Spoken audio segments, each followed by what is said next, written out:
कितना ही धर्म का कार्ड खेलें, कितना ही पोलराइजेशन करें, इनको अब मुंह की खानी पर जो है वो कहीं ना कहीं मैं समझता हूं कि वो आपस में समाज को तोड़कर दंगा कराने की साजिश कर रही है ये सरकार का। क्योंकि इस तरीके के ये हिटलरशाही तानाशाही जो आदेश पारित करते हैं, आज ये कर रहे हैं, कल ये दलितों के खिलाफ करेंगे, परसों पिछड़ों के खिलाफ करेंगे, तो इसकी क्या गारंटी है कि क्या कहां रुकेंगे ये।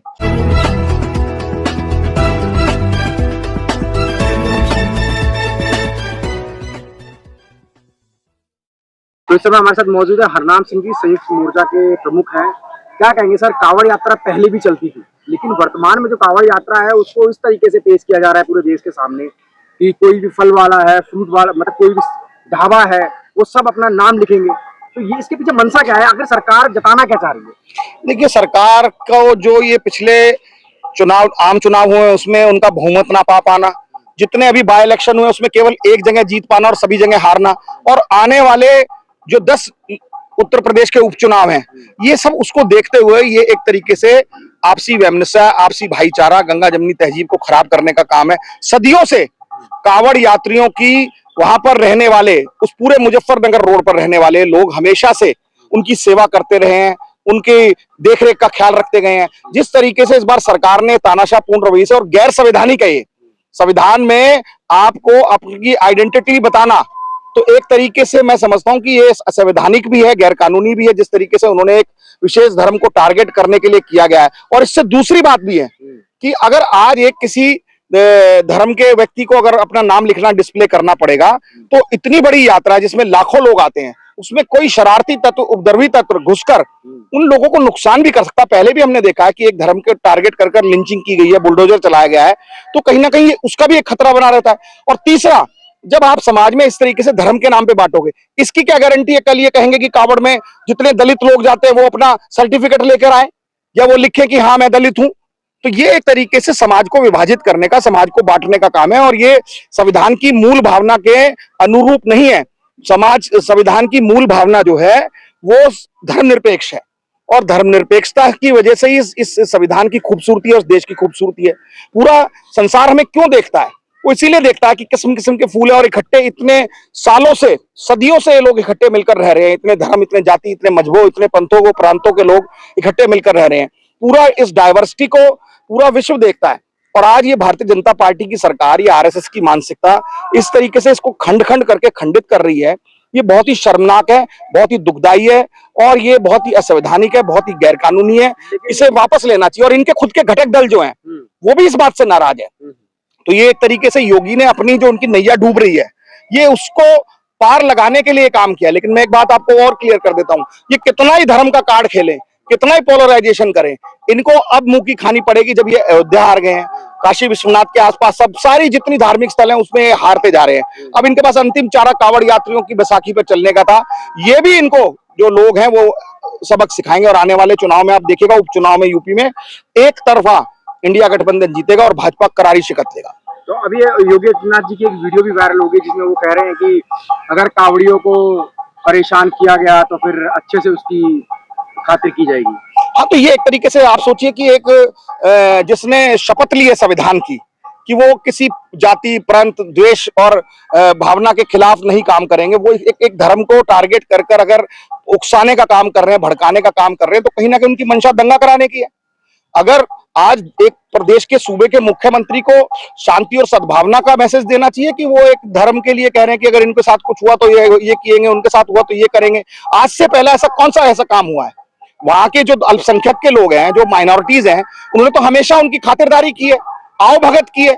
वहां के उन्हीं के गठबंधन के हरिंदर मलिक जो सांसद हैं, वो खुद कह रहे हैं कि यहाँ पर हमारा इतना अच्छा आपसी ताना बाना भाईचारा है, इस भाईचारे को खराब मत करिए इस तरीके के तानाशाही रवैये से और इस तरीके के कानून से, इस तरीके के आदेश से। लेकिन यूपी सरकार जो है वो कहीं ना कहीं मैं समझता हूं कि वो आपस में समाज को तोड़कर दंगा कराने की साजिश कर रही है। आरएलडी भी है, वो भी विरोध कर रही है।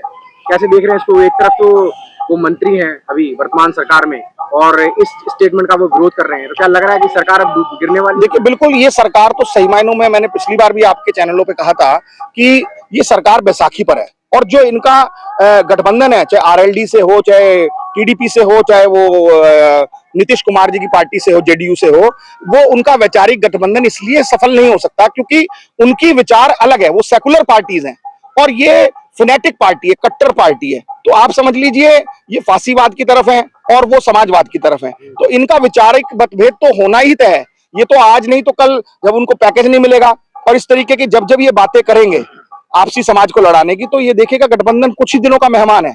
आज जब इनके गठबंधन के दल खुद जाकर कह रहे हैं, आप देखिए मुजफ्फरनगर उस पूरी शामली बागपत वाली बेल्ट में इतना आपसी सद्भाव है, मुसलमानों का, हिंदुओं का, पंचायतों में वो लोग इकट्ठे बैठते हैं, उनका खान पान है, उनका उठना बैठना है, और उसको ये खराब कर कर एक तरीके से आपस में समाज में लड़ाई करना चाहते हैं। तो ये उनके गठबंधन भी समझ रहे हैं।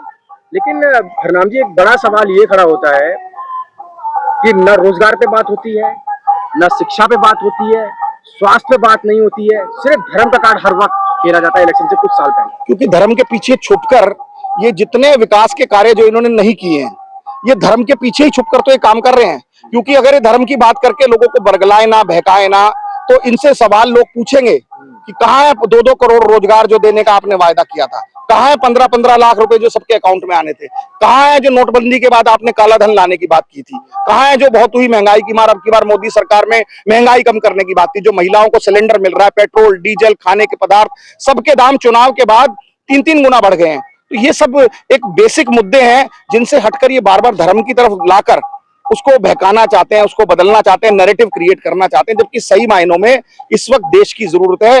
देश का 65% युवा बेरोजगार है। आज जो बच्चा पढ़ रहा है उसकी परीक्षाएं सारी लीक हो रही हैं, वो पूरे पूरे साल उसका परिवार और वो मेहनत कर रहा है, लाखों रुपए खर्च कर रहा है, उसके बाद उसकी सारी, अब नीट परीक्षा लीक हुई, फिर नेट परीक्षा लीक हुई, फिर उसके बाद रेलवे परीक्षा भर्ती बोर्ड लीक हुई, फिर एसएससी परीक्षा लीक हुई।